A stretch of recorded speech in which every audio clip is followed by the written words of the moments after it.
Wingardium Leviosa, Wingardium Leviosa, Wingardium Leviosa.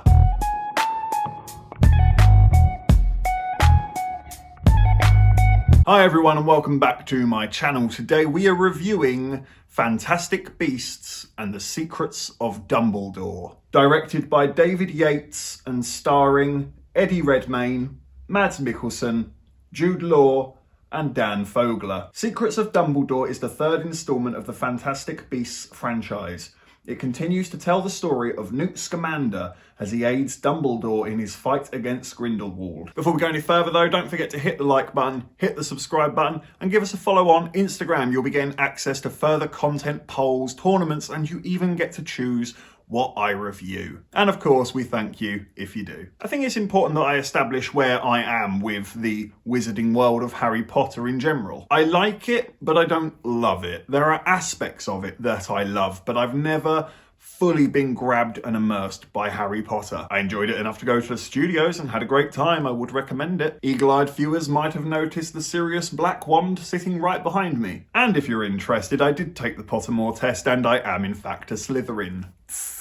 But with all that being said, I'm just not hooked to it. I'm not addicted to the world of Harry Potter. I find it very easy to step in and equally step out. I never even finished the books. I saw the size of the Goblet of Fire and I said, new. And as far as Fantastic Beasts go, I've really never attached to any of these movies, and I felt that way when I saw the advert for the very first one. It felt far too removed from the original series, and the beasts look like they were teddies waiting to be made for the children at Christmas, if you know what I mean. I really am so take it or leave it with these Fantastic Beasts movies. They're so middle of the road for me, in my opinion. And this movie, sadly, was just more of the same. I just don't care. The very first hour of it is just talking, and it's not even that interesting. A lot of it is re-establishing what we did in the last movie. It's the pacing and the tone are the two big problems in this movie for me. I was bored.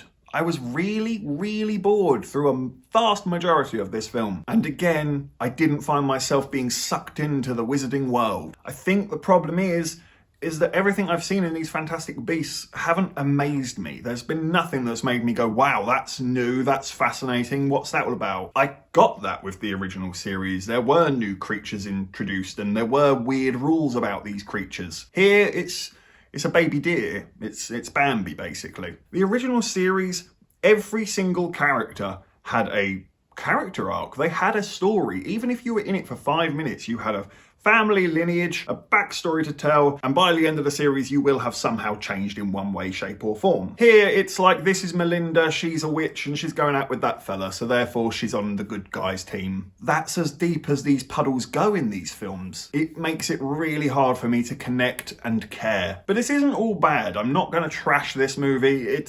I've seen some really hyperbolic reactions to this movie. I'm guessing these are really diehard Harry Potter fans who are sitting there going, it's the worst movie ever. Less of that. Come on. Hey, it's not Morbius. Come on. Be fair. I think my biggest enjoyment of this movie actually was the performances. Two performances in particular, that being Jude as a young Albus Dumbledore, and Mads Mikkelsen, now the third actor to play Grindelwald. They probably should have just got this guy from the get-go because he is the best rendition of this character we've seen so far. And putting these two actors together in a room and letting them build character, chemistry, backstory, fleshing out this relationship is everything that I personally enjoyed about Secrets of Dumbledore. That being said, I personally can't say the same for Eddie Redmayne or Dan Fogler. I realise that that's sacrilege to a lot of you. A lot of you seem to love this Dan Fogler character, but me personally, I don't get why he's here. What is his arc? What is he here to do? Because all I ever see is he's a big chunky guy who's gonna be the humour for the film and he's a sucker for love. Same again, Eddie Redmayne. He's just a soft-spoken bloke who likes animals.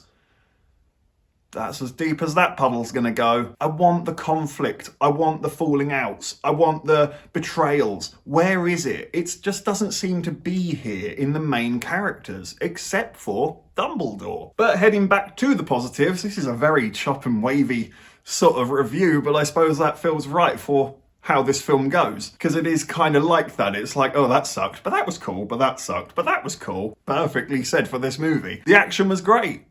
When it's there, like I said, you are going to be waiting a solid hour before anything really that interesting kicks off. But when it does kick off, it is good. It looks great. You can see where the money went. The performances are believable despite the masses of CGI surrounding them, but it just feels so unfocused. It doesn't really know what the important part of this movie is, and it doesn't understand quite how to get there. It feels like this script needs another go over. Look through it, cut the fat.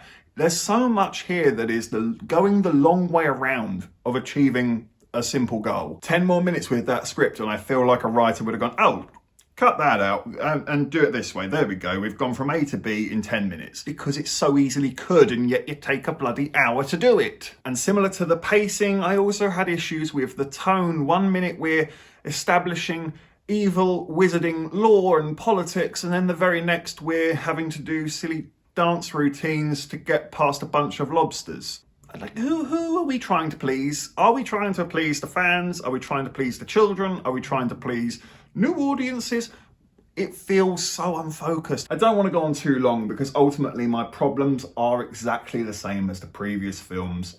It's too long, it's too slow, it's too boring, and the characters I personally find forgettable. But they are well-made movies, and they are also well performed. There is love and care in this franchise.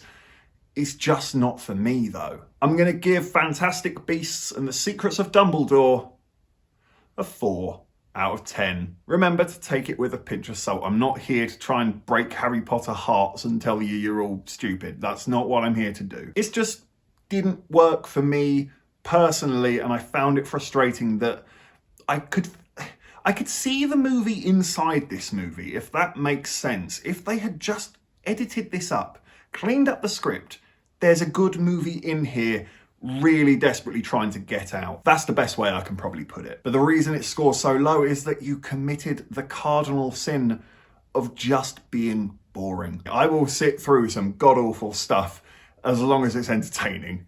This wasn't god-awful stuff, but my god, could I feel the crickets chirping at times. Thank you for watching this review. Please be sure to hit that like button and hit the subscribe button if you haven't already, and remember to give us a follow on Instagram if you would like further access to content, polls, tournaments, and even choose what I review. Would you rather I review something legendary and awesome, or would you rather I cracked open some alcohol and watch something terrible? The choice is yours. Take care, and I look forward to seeing you on the next review.